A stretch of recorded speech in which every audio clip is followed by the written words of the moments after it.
A government watchdog group is questioning campaign contributions given to some Hamilton County commissioners.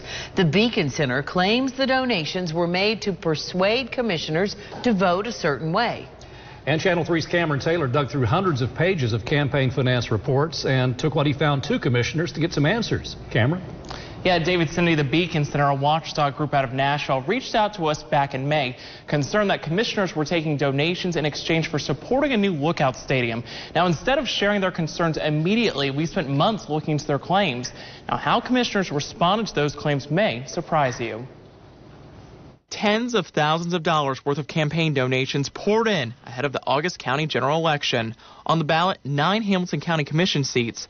Mark Cunningham with the watchdog group The Beacon Center says 7 of those commissioners received questionable donations. It appears from these kind of strange donations on the same day by people directly involved with the Lookouts that there's something going on here. Contribution reports show Lookouts managing co-owner John Woods or his company donated $1,500, the maximum donation, to 6 commissioners within a 2-week span.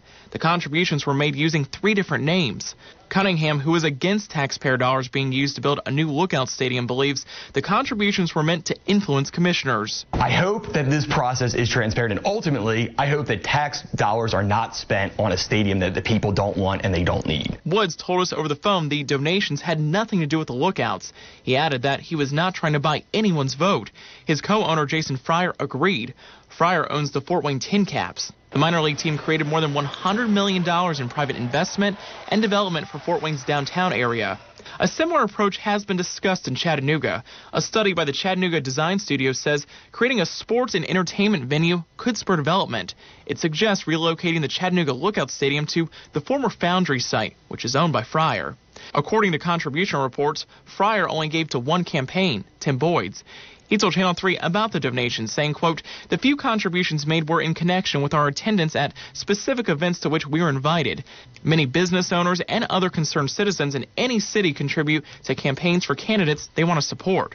I would like to think that people contributed to my campaign because they think I'm doing a good job. But I've not had any conversations with any individuals about the Lookouts or anything else. Commissioner Sabrina Smedley received the maximum donation from Woods, but denied any connection to a new stadium. The only link I could even make was that I did receive contributions after we supported the dump out in Harrison. Smedley is one of 5 commissioners who also received donations from Bill Lind and Greg Crum, business partners with Woods in connection to a landfill project that passed the commission in October.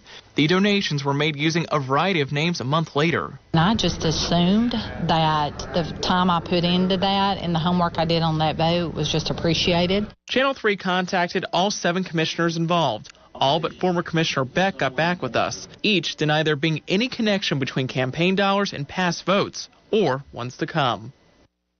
And David, we followed up with Woods today by phone, and he tells us his donations appeared with multiple names because of how each campaign reported those donations. And Cameron, when we think about a county commission campaign, we usually think about donating to the candidate perhaps in our own district. Is it unusual for someone to donate to so many commissioners in a big election like this? Apparently it is. We took that question to a political science professor at UTC. Dr. Maynard Winterseek told me there are numerous reasons a donor would give to multiple candidates. They're essentially covering their bases no matter the outcome of the election. All right, Cameron, thank you very much. Cameron has spent months investigating the story alongside our news partners at the Times Free Press. You'll find more on what we found in the contribution reports inside the WRCB app.